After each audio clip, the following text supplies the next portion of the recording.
देखिए थोड़ा सा इसके बारे में बढ़ते हैं कि जो फर्स्ट आपका एटोमाइजर था, atomiser produce the atom size droplet, यानी कि जो एटोमाइजर था वो एटम साइज ड्रॉपलेट को क्या कर रहा था, प्रोड्यूस कर रहा था of oil which then enter through the hole in positive plate anode, यानी कि जो एटोमाइजर था वो एटम साइज की जो ड्रॉपलेट को प्रोड्यूस कर रहा था और जो एक होल के थ्रू, जो एनोड में हमने एक होल किया था उसके थ्रू जो पॉजिटिव प्लेट थी उसके थ्रू क्या है, नीचे आ रहा था।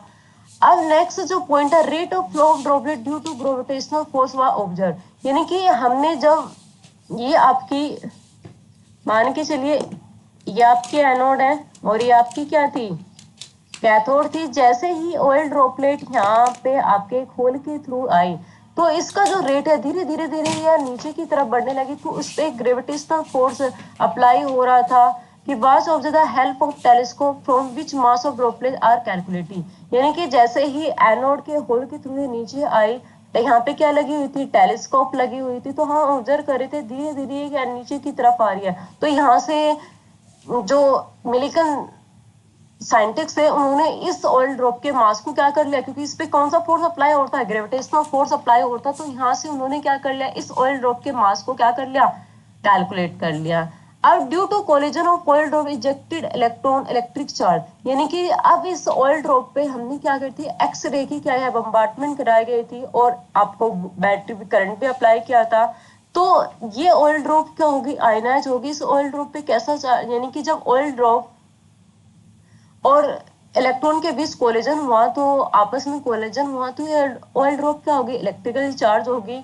X ray produce charge of oil, यानी कि जो एक्स रे यूज की गई थी वो हाँ वो इसलिए यूज की गई थी कि जो ऑयल ड्रॉप हो उस पर चार्ज प्रोड्यूस हो जाए।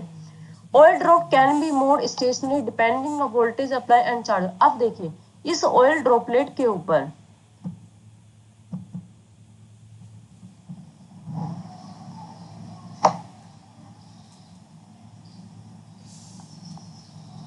ये आपका एनोड है, ये आपका कैथोड है। अब ये आपका ऑयल ड्रॉप है, हमने क्या हो गया, टेलीस्कोप की हेल्प से जब ऑयल ड्रॉपलेट ने एनोड में जो होल था उसके थ्रू नीचे एंटर किया तो वो नीचे से ग्रेविटी धीरे धीरे नीचे जा रही थी, तो टेलीस्कोप के होल से हम ऑब्जर्व कर रहे थे। तो यहाँ से मिलिगन जी ने इस ऑयल ड्रॉपलेट के मास को क्या कर लिया, कैलकुलेट कर लिया।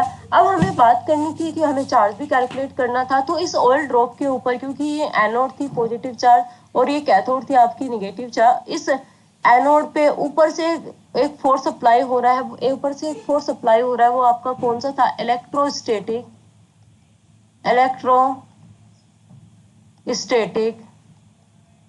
फोर्स, और नीचे से भी एक फोर्स अप्लाई हो रहा है, वो आपका क्या था, ग्रेविटेशनल फोर्स। अब इस ऑयल ड्रॉपलेट को क्या किया जाए, कांस्टेंट, इस ऑयल ड्रॉपलेट को क्या क्या स्टेशनरी किया जाए जिससे कि इसकी चार्ज को भी क्या कर सके, कैलकुलेट कर ले। तो इस ऑयल ड्रॉपलेट के ऊपर दो चार्ज लग रहे हैं, ऊपर से इलेक्ट्रोस्टैटिक और नीचे से जिसे हम कह सकते हैं Fe, और नीचे से कौन सा फोर्स अप्लाई हो रहा है, ग्रेविटेशनल फोर्स।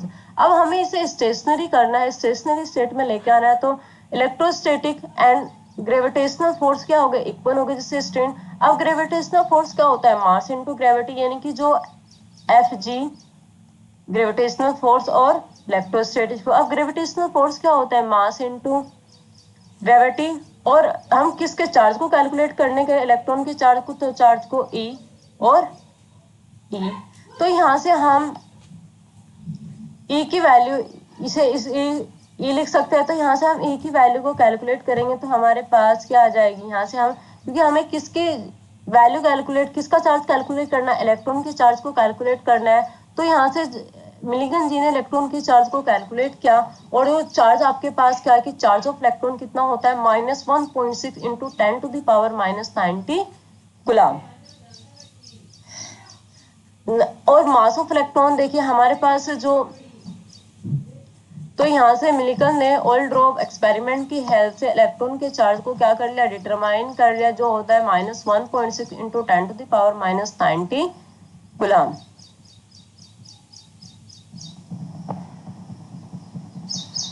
अब देखिए अकॉर्डिंग टू थॉमसन ने अकॉर्डिंग टू थॉमसन ने क्या था, चार्ज टू मास रेशियो की वैल्यू कैलकुलेट की थी। चार्ज टू मास रेशियो की वैल्यू कैलकुलेट की थी, वो कितना 1.758 into 10⁻⁻11 charge to mass ratio की वैल्यू कैलकुलेट की थी। और जो मिलिकन है उन्होंने चार्ज ऑफ इलेक्ट्रॉन बताया कि था 1.6 इंटू 10⁻⁻90 गुलाम। अगर हम चार्ज इलेक्ट्रॉन के चार्ज को और चार्ज बाय मास रेशियो को ले तो हमारे पास हम इजीली से चार्ज तो क्या हो जाएगा, कैलकुलेट हो जाएगा। तो हम इजीली से मास ऑफ इलेक्ट्रॉन कैलकुलेट कर सकते हैं। वो कितना आता है 9.1 इंटू 10⁻31 kg। तो यहाँ से इजिली से ये जो मिल्टन जी थे उन्होंने इलेक्ट्रॉन के चार्ज को डिटर्मिनेशन कर लिया, इलेक्ट्रॉन मास को डिटर्मिनेशन कर लिया। तो यहाँ तक ही बस जो जे थॉमसन थे उन्होंने इलेक्ट्रॉन की डिस्कवरी की थी। बाद में इलेक्ट्रॉन पे चार्ज कितना होगा, इलेक्ट्रॉन पर मास कितना होगा, ये सब किसने बताया था। चार्ज टू मास रेशियो की वैल्यू थॉमसन जी ने कैलकुलेट की थी, लेकिन जो इलेक्ट्रॉन पर charge and charge to mass ratio होगा वो किसने किया था, मिलिकन ने। किस एक्सपेरिमेंट से, ऑयल ड्रॉप एक्सपेरिमेंट। तो ये चीज आपको ध्यान रखनी है कि ये कभी कभी आपको क्वेश्चन पूछा जाता है कि चार्ज ऑफ इलेक्ट्रॉन कितना होता है और चार्ज ऑफ वन इलेक्ट्रॉन कितना होता है -1.6 in 10 to the power, mass of electron 9.1 into 10 to the power -30 kg। तो नेक्स्ट टॉपिक में मूव करते हैं।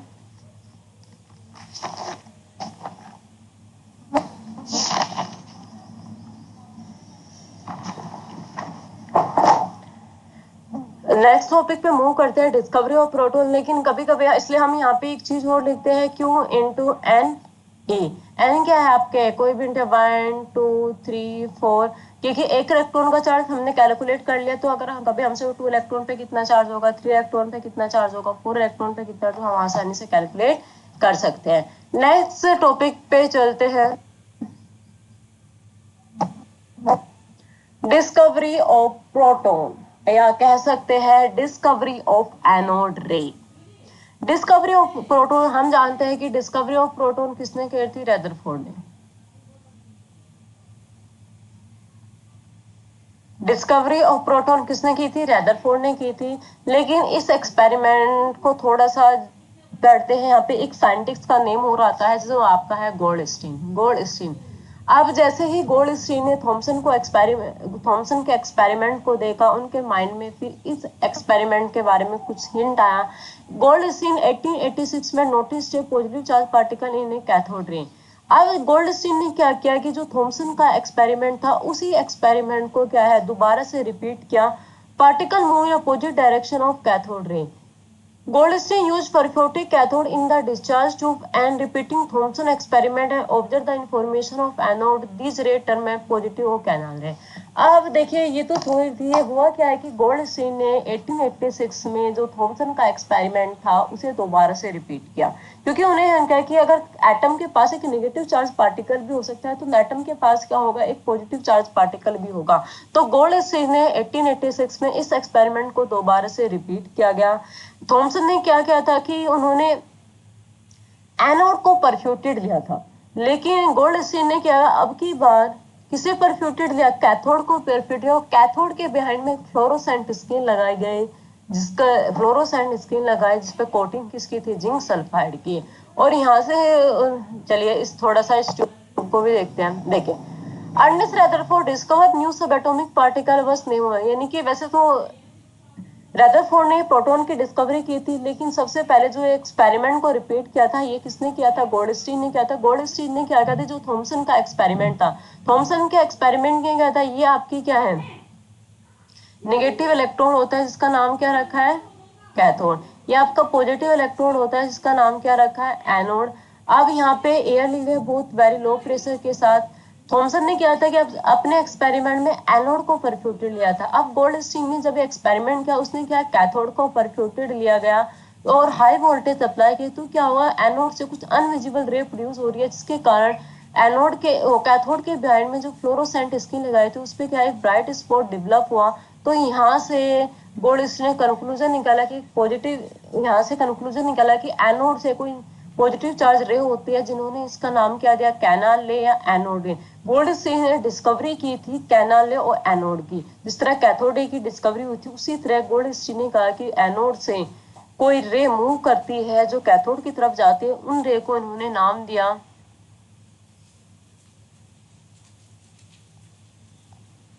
कैनाल रे, या कह सकते हैं एनोड रे। तो एनोड रे की डिस्कवरी किसने की थी? गोल्डस्टीन ने की थी। उसके बाद जो साइंटिस्ट थे, रदरफोर्ड थे, उन्होंने भी इस एक्सपेरिमेंट को देखा। उन्होंने कहा कि एनोड रे में एक पॉजिटिव चार्ज पार्टिकल होता है जिसका नाम क्या होता है? प्रोटॉन होता है। तो प्रोटॉन की डिस्कवरी किसने की थी? रदरफोर्ड ने किया। Ernest Rutherford discover new subatomic particle which had name as proton. यानी कि ये गोल्डस्टीन में भी इसका योगदान है क्योंकि उन्होंने कैनाल रे की खोज की और उसके बाद रदरफोर्ड ने इसे किया। अब देखिए, the smallest and lighter positive ion which obtain bye hydrogen also called proton. उस पार्टिकल का नाम क्या था जो एनोड रे में एक पॉजिटिव चार्ज पार्टिकल था, उसका नाम क्या था? प्रोटॉन। तो यहीं पे हम discuss charge of proton. Electron पर चार्ज कितना था? एक इलेक्ट्रॉन पर चार्ज कितना? -1.6 इंटू 10⁻90 गुलाम। ये आपके पास क्या था? एक इलेक्ट्रॉन के ऊपर चार्ज था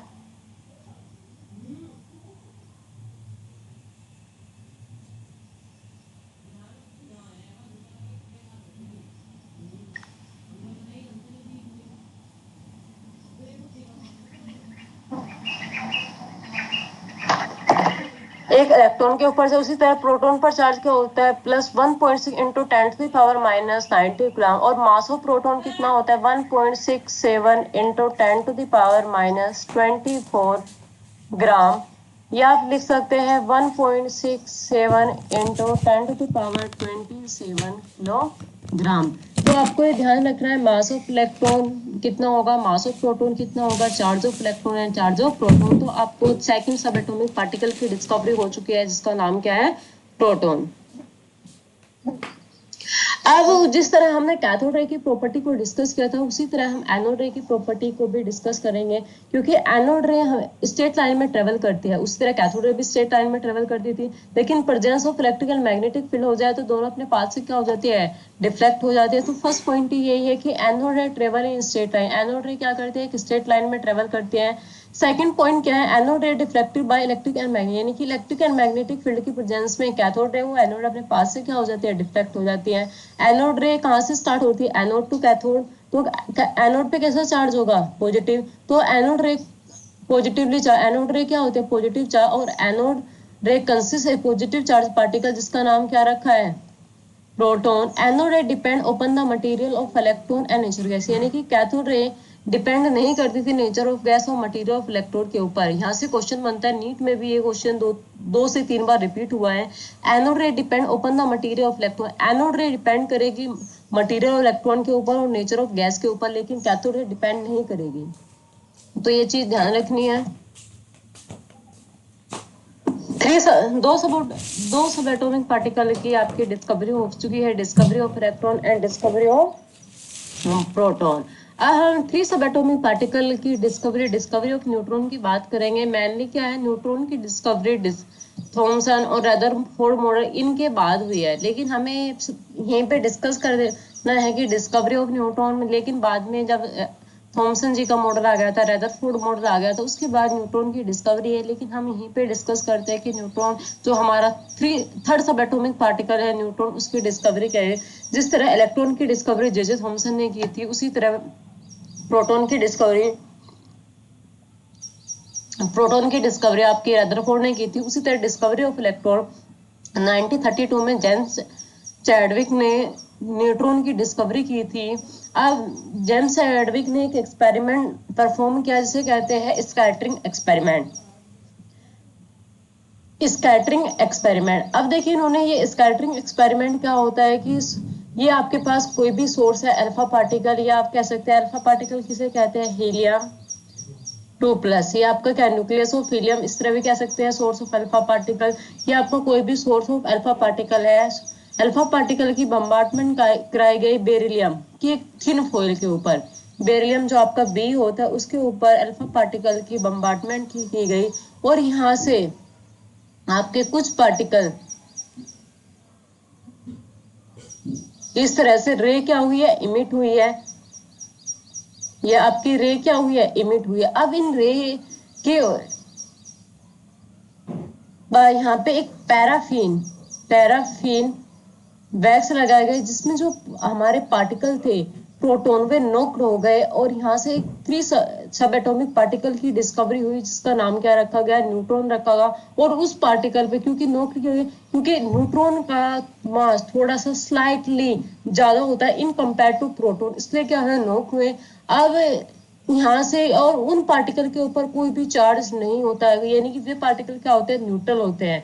ये आपके पास इस इक्वेशन को देखिए, हीलियम है, ये इसका क्या है, एटॉमिक नंबर है, ये इसका क्या है, मास नंबर है। ये आपका बेरिलियम है, तो ये किसमें करना है, कार्बन 612। और यहाँ पे एक थर्ड सब एटॉमिक पार्टिकल की डिस्कवरी हुई, जिसका नाम क्या था, neutron.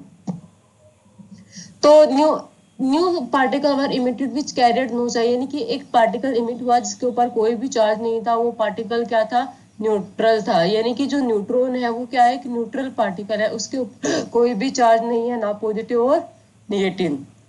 This particle are neutral, so name, ऐसे उस पार्टिकल का नाम क्या रखा गया, न्यूट्रॉन है, और वो क्या है, न्यूट्रल है। वह neutron strike on paraffin wax, यानी कि जो रेडिएशन इमिट हुई थी जिसमें न्यूट्रॉन था, जब वे स्ट्राइक की पैराफिन वैक्स है, तो proton are knocked out the indicator, यानी कि प्रोटॉन क्या हो गया, नॉक्ड हो गया। Mass of neutron slightly equal है प्रोटॉन के, यानी कि मास ऑफ न्यूट्रॉन किसके इक्वल होगा, स्लाइटली, यानी कि कह सकते हैं mass of neutron slightly equal to proton, यानी कि mass of neutron slightly equal किसका होगा, प्रोटॉन का, लेकिन थोड़ा सा इनकम टू थोड़ा सा क्या होगा, ज्यादा होगा इन कंपेयर टू प्रोटॉन। तो हम कह सकते हैं स्लाइटली भी हो सकता है, लेकिन जब कंपैरिजन की बात आती है तो आपके पास किसका होता है, न्यूट्रॉन का ज्यादा होता है।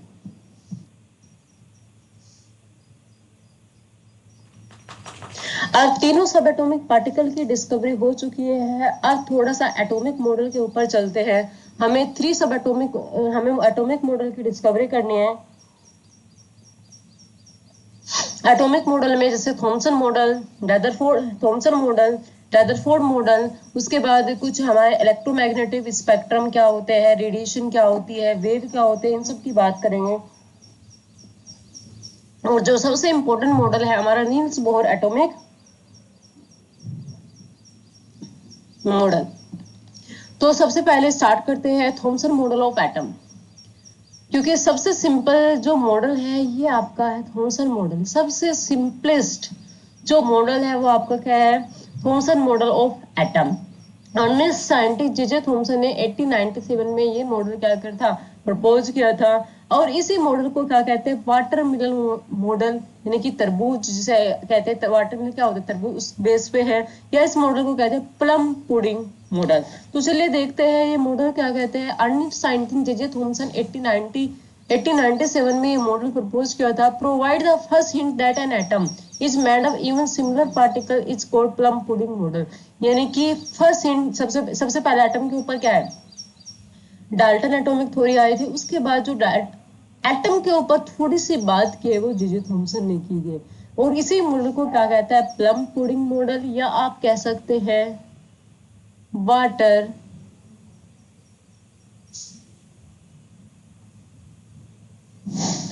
मिलन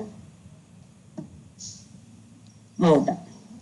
अब देखते हैं अकॉर्डिंग टू थॉमसन, सबसे पहले थॉमसन जो साइंटिस्ट थे जिन्होंने इलेक्ट्रॉन की डिस्कवरी की थी, उन्होंने सबसे पहली बात क्या की थी, atom is a spherical shape, यानी कि एटम क्या होता है, स्पेरिकल शेप का होता है। एटम क्या होता है, स्पेरिकल शेप का होता है। सेकंड इन्होंने बात की थी atom were made up positive charge sphere, और जो ये स्फीयर होगा वो कैसा होगा, पॉजिटिव चार्ज, यानी कि जो स्फीयर होगा वो कैसा होगा, पॉजिटिव चार्ज। और जो निगेटिवली चार्ज इलेक्ट्रॉन होंगे वो इस स्फीयर में इस तरह इम्बिड रहेंगे, यानी कि जिस तरह वाटरमेलन में सीड इम्बिड रहते हैं, बिल्कुल धंसे हुए रहते हैं, उसी तरह इस पॉजिटिव स्फीयर में जो निगेटिव चार्ज इलेक्ट्रॉन होंगे वो इम्बिड रहेंगे, लाइक वाटरमेलन की सीड की तरह। पॉजिटिव चार्ज है uniformly distribute through of the sphere, यानी कि जो पॉजिटिव चार्ज होगा पूरे जो स्फीयर, क्योंकि स्फीयर हमारा पॉजिटिव चार्ज का बना होता है, वो यूनिफॉर्मली डिस्ट्रीब्यूटेड रहेगा। And negative and positive charge equal in magnitude, so atom is electrically stable, यानी कि जो इलेक्ट्रिकली नेगेटिव और पॉजिटिव चार्ज होगा वो इक्वल मैग्नीट्यूड में होगा, यानी कि जितना नेगेटिव चार्ज होगा उतना ही पॉजिटिव चार्ज का। तो ये मॉडल था आपका वाटरमेलन मॉडल। लेकिन ये मॉडल की सबसे बड़ी ड्रॉबैक क्या है कि ये मॉडल एटम की स्टेबिलिटी को एक्सप्लेन नहीं कर पाया। जब इक्वल अमाउंट में चार्ज है तो ये मॉडल क्या हो गया, एटम की स्टेबिलिटी को एक्सप्लेन नहीं कर पाया। तो जिस तरह मान के चलिए ये एटम है, आपने वाटरमेलन भी देखा हो, वाटरमेलन के 2 पार्ट होते हैं, एक तो ग्रीन पार्ट और एक क्या पार्ट होता है, रेड पार्ट। अब ग्रीन पार्ट को इन्होंने क्या कहा दिया, ये पॉजिटिव स्फीयर है, इसलिए इन्होंने, क्योंकि वाटरमेलन से का कंपैरिजन क्या था कि इन्होंने क्या किया कि जो स्फीयर होगा वो पॉजिटिवली चार्ज होगा। तो जो ग्रीन पार्ट है, जो स्फीयर होता है वाटरमेलन का, वो पॉजिटिव चार्ज है। और रेड पार्ट में, जो आपके रेड पार्ट में क्या होते हैं, सीड इम्बिड रहते हैं, उन्हें नाम क्या दे दिया इन्होंने, इलेक्ट्रॉन दे दिया, इसलिए इसे क्या कहते हैं, वाटरमेलन मॉडल भी कहते हैं। लेकिन ये मॉडल स्टेबिलिटी ऑफ एटम, देखिए ये पिक्चर गिवन है, जो आपका स्फीयर है ये क्या पॉजिटिव चार्ज है और जो इलेक्ट्रॉन है वो इम्बिड है, तो ये आपका है थॉमसन एटॉमिक मॉडल। लेकिन ये मॉडल स्टेबिलिटी ऑफ एटम को एक्सप्लेन नहीं कर पाया था। सबसे बड़ा ड्रॉबैक यही था कि ये मॉडल स्टेबिलिटी ऑफ एटम को एक्सप्लेन नहीं कर पाया था। उसके बाद जो नेक्स्ट साइंटिस्ट आए, रदरफोर्ड एटॉमिक मॉडल, जिन्होंने रदरफोर्ड ने डिस्कवरी ऑफ प्रोटॉन किया था, रदरफोर्ड ने discovery of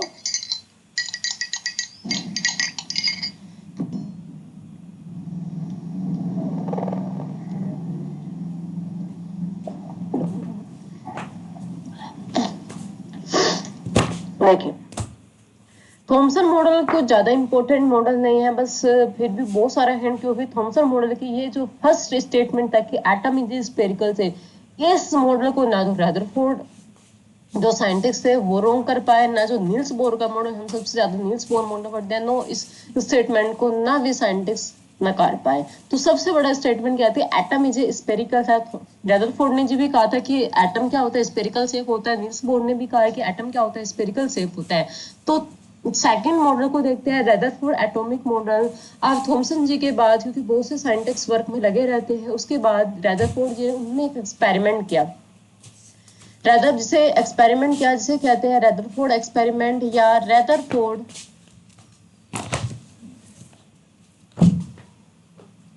scattering, Rutherford scattering experiment. अब इन्होंने क्या किया है कि Rutherford bombardment thin gold foil of thickness, एक गोल्ड की वो थिक गोल्ड फॉइल जिसकी थिकनेस थी 100 nanometre with a particle, the thin gold foil circular fluorescent screen around, यानी कि जो गोल्ड फॉइल थी उसके सर्कुलर, उसके चारों तरफ एक सर्कुलर फ्लोरोसेंट स्क्रीन लगाई है, जिसपे कोटिंग किसकी थी, जिंक सल्फाइड की। Alpha particle strike zinc sulphide screen they cause glowing fluorescent. चलो एक्सपेरिमेंट से समझते हैं। इस डायग्राम को देखिए, ये आपका कोई भी सोर्स है, source of alpha particle, source of alpha, ये क्या है आपका सोर्स ऑफ अल्फा पार्टिकल है। अब जैसे हीलियम न्यूक्लियर, अल्फा पार्टिकल की बम्बार्डमेंट का है गोल्ड फॉइल के ऊपर, जिसकी थिकनेस थी 100 नैनोमीटर, और इस गोल्ड फॉइल के चारों तरफ एक फ्लोरोसेंट, इस गोल्ड फ्लोर के चारों तरफ फ्लोरोसेंट स्क्रीन लगाई गई। अब क्या हुआ, जैसे ही अल्फा पार्टिकल ने स्ट्राइक किया इस फ्लोरोसेंट स्क्रीन से, कुछ अल्फा पार्टिकल कुछ alpha particle fastly straight line से निकल गए। तो यहाँ पे स्पॉट हुए, क्योंकि जिंक सल्फाइड की फ्लोरोसेंट स्क्रीन थी, स्पॉट हुए। कुछ पार्टिकल स्मॉल एंगल से क्या हो गए, डाइवर्ट हो गए। 3 कंडीशन हुई कि कुछ पार्टिकल स्ट्रेट लाइन में हो गए, कुछ पार्टिकल स्मॉल एंगल से डाइवर्ट हो गए, और कुछ पार्टिकल यानी कि कोई 1 पार्टिकल बैकबोन्स हो गया, वापस रिट्रेस हो गया। तो यहां से उन्होंने कंक्लूजन, जैसे इस डायग्राम में गिवन है, कुछ पार्टिकल तो क्या है स्ट्रेट लाइन बिल्कुल स्ट्रेट निकल गए, कुछ पार्टिकल स्मॉल एंगल से डाइवर्ट हो गए, 20,000 में से 1 पार्टिकल रिट्रेस बैक बाउंस हो गया। तो यहां से रदरफोर्ड जी ने कंक्लूजन निकाला कि एटम के सेंटर, यानी कि जो बहुत से पार्टिकल स्ट्रेट लाइन में बिना किसी डिफ्लेक्शन के पास आउट हो गए थे, कि यहां से कंक्लूजन कि एटम का ज्यादातर जो पार्ट होता है वो इम्पटी होता है। फर्स्ट कंक्लूजन ये निकाला। और जो पार्टिकल स्मॉल एंगल से डाइवर्ट हुए तो एटम के सेंटर में कुछ हैवी मास जैसा तो है, जैसे ही पार्टिकल उनसे टकराए वो क्या हो गए, स्मॉल एंगल से डिफ्लेक्ट हो गए। अगर कोई एक पार्टिकल बिल्कुल सेंटर से गया होगा तो वो क्या हो गया, रिट्रेस हो गया। तो यहां से इन्होंने कंक्लूजन, तो रदरफोर्ड ने अपने एक्सपेरिमेंट से क्या जो ऑब्जर्वेशन निकाला कि most of the alpha particle pass through gold foil undeflected, यानी कि बहुत सारे अल्फा पार्टिकल, जैसे ही अल्फा पार्टिकल ने स्ट्राइक किया गोल्ड फॉइल से तो अनडिफ्लेक्टेड, कोई डिफ्लेक्ट पास थ्रू हो गए अनडिफ्लेक्टेड। अब सेकंड ऑब्जर्वेशन क्या था कि small fraction of alpha particle deflected by कुछ थोड़े से पार्टिकल स्मॉल एंगल से क्या हो गए, डाइवर्ट हो गए। और थर्ड ऑब्जर्वेशन क्या था कि ए फ्यू अल्फा पार्टिकल यानी कि 1 into 20,000 में से ए फ्यू अल्फा पार्टिकल, कोई एक 1 अल्फा पार्टिकल, ज्यादातर तो अल्फा पार्टिकल क्या हो गए, अनडिफ्लेक्टेड अपने पाथ से अनडिफ्लेक्टेड चले गए थे, पास थ्रू हो गए थे। कुछ अल्फा पार्टिकल एक स्मॉल फ्रैक्शन में क्या स्मॉल एंगल से डाइवर्ट हो गए और कोई 1 अल्फा पार्टिकल रिट्रेस देयर पर यानी कि बैक बोन्स हो गया। तो इस एक्सपेरिमेंट से उन्होंने क्या कंक्लूजन निकाला, मोस्ट ऑफ जो फर्स्ट कंक्लूजन था कि जो most of the alpha particle pass through the gold foil undeflected. तो इन्होंने इससे कंक्लूजन क्या निकाला कि most of the space atom is empty, atom का ज्यादातर जो स्पेस होता है वो एम्प्टी होता है, खाली होता है, इसलिए से क्या ज्यादातर पार्टिकल अनडिफ्लेक्टेड क्या हो गए, अब चले गए। Most of the alpha particle pass through the gold foil undeflected, इसलिए जो ज्यादातर अल्फा पार्टिकल अनडिफ्लेक्टेड गए थे, इसलिए यहां से कंक्लूजन है कि एटम का ज्यादातर भाग जो होता है वो इम्पेटी होता है, खाली होता है। सेकंड कंक्लूजन निकाला, a few alpha particle deflected indicate the, यानी कि कुछ अल्फा पार्टिकल अपने पास से क्या हुए, थोड़े से डिफ्लेक्टेड हो गए थे स्मॉल एंगल से। The atom had density of positive charge small volume atom, यानी कि एटम के पास कुछ पॉजिटिव चार्ज या डेंसिटी जैसा कुछ है जो स्मॉल पार्ट में है, तो इसलिए वो अपने पास से क्या होते, डाइवर्ट हुए थे।